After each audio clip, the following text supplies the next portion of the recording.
Hey, what's up, YouTube? This is Jake Veach for the Set9 channel. There's a lot of things I want to talk about today, but the first one's going to be about how Facebook's a lot like crack cocaine. Something that a lot of people don't know about crack cocaine, and I only know because I've seen people do it, not because I've ever done it, and I would never do that, and even if I did, I wouldn't tell you about it, is that how compulsive it is. Like, let's say you go to your dealer's house and you drop in and you buy, $20 worth of crack cocaine, and as you're driving home, you'll drive a block, take a hit, drive a block, take a hit, drive a block, take a hit, drive a block, take a hit, and then by the time you get home, you find out you have to go back to your dealer's house because you're out of crack cocaine. So I think Facebook's a lot like crack cocaine in the respect that I'll be doing something else on the internet or just on the computer, like making a video or checking out some YouTube stuff or maybe reading an article, and every 2 to 5 minutes I'm going to go back to Facebook and sit there for a few minutes checking everything, and like nothing's really changed, but I'm going to go back there anyways just to make sure nothing has.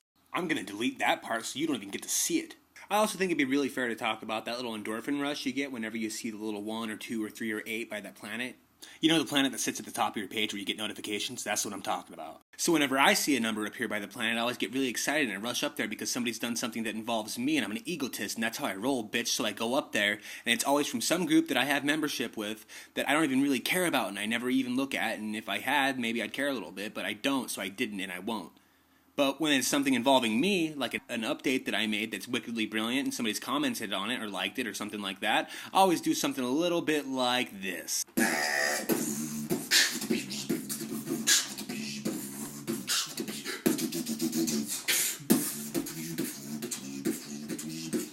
The second thing I wanted to talk about is something that really disturbed me yesterday. I watched a CNN video about one homeless guy eating the face of another homeless guy underneath an overpass. Now, they say he was probably on drugs, but I say, isn't it far more likely that he's the beginning of the zombie apocalypse and that we all need to start taking care of our business? Because it is 2012 after all, and the Mayans did predict that the world was going to end, right? And that brings me to the third thing that I wanted to talk about today, and that's the 2012 phenomenon.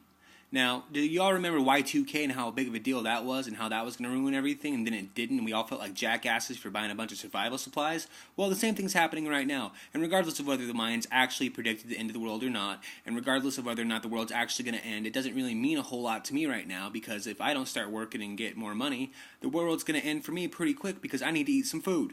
So I'm going to go ahead and keep this one real short and sweet. If you like this video, give me a thumbs up. If you really liked it, add it to your favorites. And if you want to support me and what I'm doing, go ahead and click subscribe at the top of the window. Alright, love you guys. Talk to you later. Bye.